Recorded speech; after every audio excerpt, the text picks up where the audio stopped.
What's up, everybody? Today we're gonna go over the best exercises for fat loss. And not only that, we're gonna go over how a program should look if you wanna maximize your results. So stay tuned, take notes, and let's go. Let's first start with a disclaimer.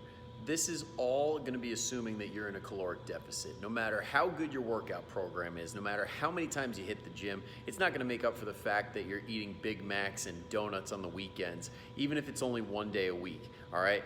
Let's assume that your calories are in check, you're eating all the right stuff, and this is just an add-on to a really good diet. So first things first, what's the best exercises to do? It's not those kicking glute lunges, it's not the push-ups with the 5,000 claps, okay? It's gonna be the basics. It's gonna be the squats, deadlifts, bench, push-ups, chin-ups, rows.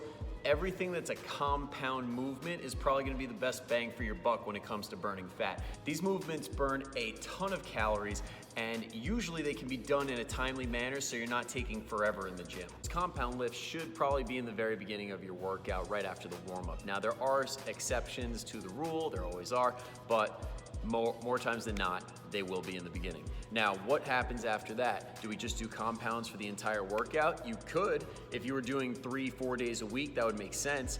But let's say you go in for 4, 5, 6, even 7 days. Probably shouldn't be doing 7. Let's just say, for example, you're doing a decent amount of days in the gym. If you push it heavy enough and you do all compounds, you're probably gonna be a little bit run down by the end of it. So you do isolation exercises. Isolation exercises can be great when it comes to weak points. Now, weak points can be in your lifts, like performance-wise, or it could be in your physique. So for performance, let's say that your bench, for some reason, it just stinks, it's stuck, you can't get the bench numbers up, and all of a sudden you add in a bunch of tricep exercises. You're doing the rope press downs, you're doing overhead tricep extensions, and then all of a sudden you got that strength that you needed and your bench goes up. That could happen. That could be a really good way to use an accessory isolation exercise.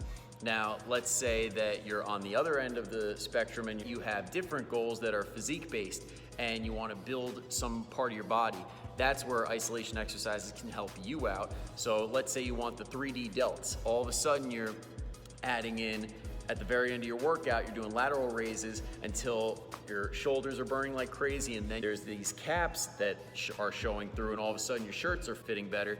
That's where you could use an isolation exercise. Now, when it comes to the reps, it's gonna be goal dependent. So, like we said in the beginning of the video, your fat loss is gonna be driven by being in a caloric deficit. So, that being said, you have a choice to make. Do you wanna focus on 1, gaining strength, 2, gaining muscle, or 3, both? Now, either way you go, you're gonna get a little bit of both. It's more so shifting to which you wanna focus more on. You're gonna get a little bit of muscle when it comes to working with strength stuff, and you're gonna get a little bit stronger when it comes to building muscle. Now, if you're the type of person that likes to put up 1-2 rep maxes on the bench or pull it from the floor doing deadlifts, like powerlifting stuff, go for a strength kind of template. Okay, go for 1, 3, 5 reps. Now, if you were a bodybuilder type and you want to just focus on building muscle, maybe you choose something in the higher rep ranges like 8, 10, 12. Now, what would cause you to pick one over the other? Well, for one, when you focus on the strength stuff, the closer you get to the 1 rep max, the better you get at getting tension and the better you get at performing those low rep ranges. It is a skill to lift heavy. Now, on the other end of the spectrum, it's also a skill to learn how to embrace the suck. Okay, if you're doing bodybuilder stuff and you're fighting through that burn, that's also a skill. That's hard to master, and it does take working up your capacity for that workload. Now, back to what we were talking about, it comes down to what choice you're gonna make, which end of the spectrum you're gonna be on. So let's just say you're a powerlifter type. You wanna focus on strength. So for that first movement, you're gonna, let's say it's bench day. For bench, you're gonna do somewhere around 3 to 5 repetitions. Then that second exercise is gonna be about 6 to 8 reps, and then those accessory ones are gonna be 10 to 12, maybe even 15 reps. Okay, now, so let's say that you're the bodybuilder type.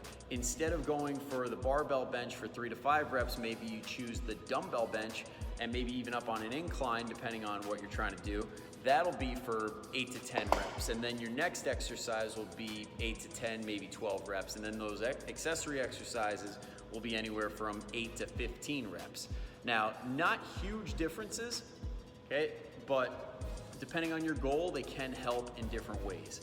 So make sure that when you write out your program, or if you're trying to find one from somebody, make sure it kind of looks like that, okay? It doesn't have to be it to a T, but the reps should make sense. If you want to get stronger, there should be lower reps. If you want to get bigger and you want to build muscle, and that's the only focus, then that moderate rep range between 8 to 15 reps is probably ideal. Now the question is, how many sets to do? Now again, that's gonna be goal dependent, because when it comes to strength, you can get away with something as small as 3 sets per exercise. And when it comes to gaining muscle, hypertrophy, you might need way more than that. It all depends on a bunch of different stuff. There's programs for strength, like Starting Strength, for example. They only really do 3 sets of whatever exercises they're doing. So they're only getting like 12 total sets for the entire workout. Now, on the other hand, you might see some muscle building programs that are insanely high in volume. They got 4, 8, maybe even 10 sets per body part.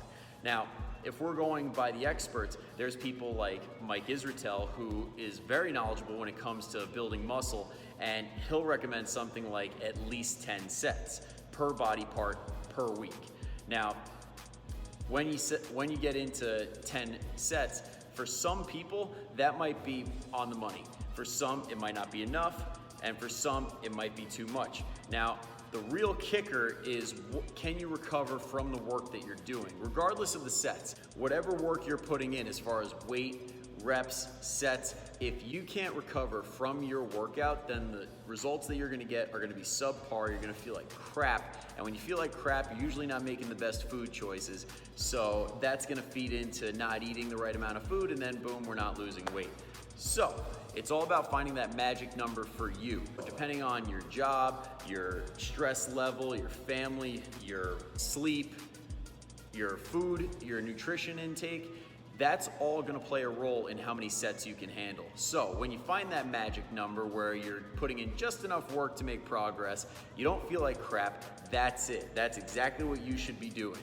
Now, if you have a stretch of time where you can eat a little bit better, sleep a little bit better, maybe your kids and your wife are gone for the weekend and you can get a better quality of sleep, maybe you can push it a little bit more that next upcoming week.